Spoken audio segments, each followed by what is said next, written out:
deficit now over $1 trillion a year. Americans have sent a clear message to Washington telling them to stop spending our money. Senator Mark Kirk is still here with us. And sir, you've responded to the call. Tell us about WasteBook on Facebook. Well, if you search on Facebook for WasteBook or under my Facebook page, Senator Mark Kirk, you'll be able to vote on 3 items up for an award, the Silver Fleece Award. Now, this is after Senator Proxmire put forward the Golden Fleece Award, but we have tough times, so we can only afford silver now. For the worst waste of federal spending, the items that you can vote on are federal grants to provide signs for poetry in zoos. How much? Almost $1 million. Signs. Signs with poetry in zoos. Poetry. Right. A Grateful Dead museum, or a federal study on internet dating and why politicians are vague in social media. And the winner of this vote will get the first Silver Fleece Award. Christopher Lee, does he fall into this at all? That's no, he was on Craigslist. It was on Craigslist. Yeah. So that doesn't count for internet dating. That doesn't count. Yeah. All right, so what do? We go there. So you go to my my Facebook by Senator Mark Kirk, or just search WasteBook on Facebook. You'll hit it and vote, and then on the Senate floor, we will give the first Silver Fleece Award of wasteful government spending, and then we will go on to the next chapter. Some much more expensive items are coming up. All right, we're going to bring in the panel. On the left, Fox News analyst Alan Combs, and on the right, Jonathan Honig from Capitalist Pig Asset Management. Combs. We've been doing this a lot on this. Alan is fine if you like. Okay, Combs, we've been doing this a lot on this show, right? We pick out these things. Well, but you could always do, like, this is a game. Look, William Proxmire, the senator. Oh, okay, all right. It's my fault. All right, I did it. Go ahead. I mean, Senator Proxmire did this. He had the Golden Fleece Award, as you pointed out. It's very funny to make it the silver, maybe the Tin Fleece Award. That's right, I don't know. Exactly. But, yeah, you're always going to find stuff like this. It's very entertaining. It makes great copy. And since time immemorial and from time going forward, you're going to find stuff. Is this ever going to go away? But Alan, it's not just copy. I mean, it's real money. But this right? is not. It's real money. It's copy, but it's doesn't some of this stuff create jobs?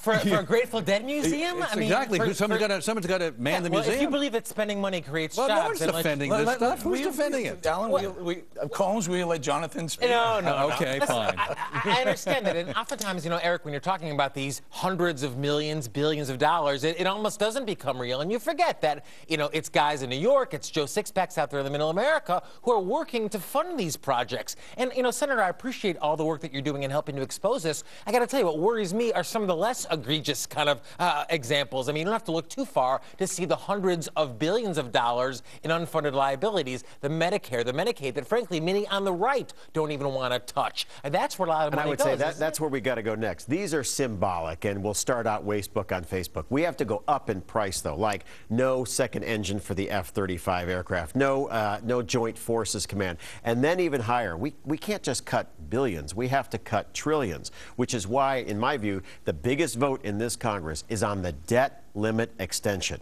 Now, I am a no vote unless we have dramatic anti-spending. Can you shut down the government? No, but we got to have dramatic anti-spending reform. Or would you shut down the government? I think the appropriate, if we don't have substantial anti-spending reforms, we extend the debt limit a little bit, like $50 billion. But so you're not a no vote. You're a no. A steadily ascending set of prices. Until what, though, Senator? Until we have, until we figure out Medicare, Medicaid. I mean, because really, to get to the numbers that you're talking about, it's more than just discretionary spending. First, you handle waste, fraud, and abuse. Waste. Okay, go ahead. First, you handle waste, fraud, and abuse. Then you handle the discretionary budget of the Congress, which is 1/3 of the budget. And House Republicans rightly are moving to cut $100 billion. But then you have to go to the big kahuna, entitlement reform. That requires presidential leadership. Republicans should support the president in doing that because we need to get a handle on the whole budget. 1/3 discretionary spending, 2/3 entitlement. Yeah, Alan, I think that's just the point. I mean, no one wants to shut down the government. Maybe the answer is to get the government back to its... Well, I'd like to know what entitlement, Senator, would you cut?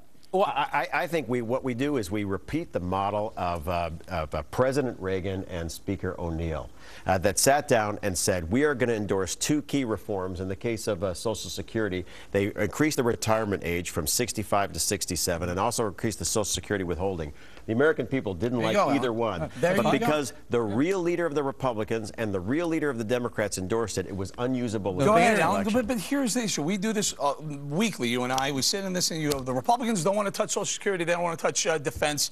But how are they going to get the number down? And I go, Alan, well, there's so many places to cut. Here it is. Here's a senator who says, take a look at Social Security. Well, Social Security is not an entitlement. People pay into it. But you're right. Let's raise the age, and let's raise the rate. What's up to $106,000? Let's raise the rate past which you pay into it. But utterly impossible without presidential leadership. And this is a decision for the president. And it shouldn't only be that. It should be the other programs, the entitlement programs, the benefits, the whatnot. Then, it's not all defense and why should we trust Republicans? Didn't Bush have that great Medicare program that cost the prescription that cost so much money? Why should we trust Republicans when they haven't shown fiscal responsibility, when they've because we have a $1.5 trillion deficit, and clearly now it is unsustainable. And I think about 80 to 90% of Americans agree. Well, and Alan, to your point, I mean, listen, the Republicans talk the talk. Maybe they didn't walk the walk. Never. But the Democrats, at least to my knowledge, never talked the talk. I mean, we had a surplus under Bill Clinton, as I recall. Oh, Alan, please. We had a surplus. You happen to have a Republican Congress under. Oh, so the Congress gets a credit, but then the president gets the blame as the Democratic president, you had an internet bubble that burst I see. So right it has nothing to afterwards. do with the president, but you'd be blaming the president if it were a Democrat. I don't know why we put those two next to each other. I shouldn't have done that. My fault. Thank you to Jonathan Honig. Coming up next,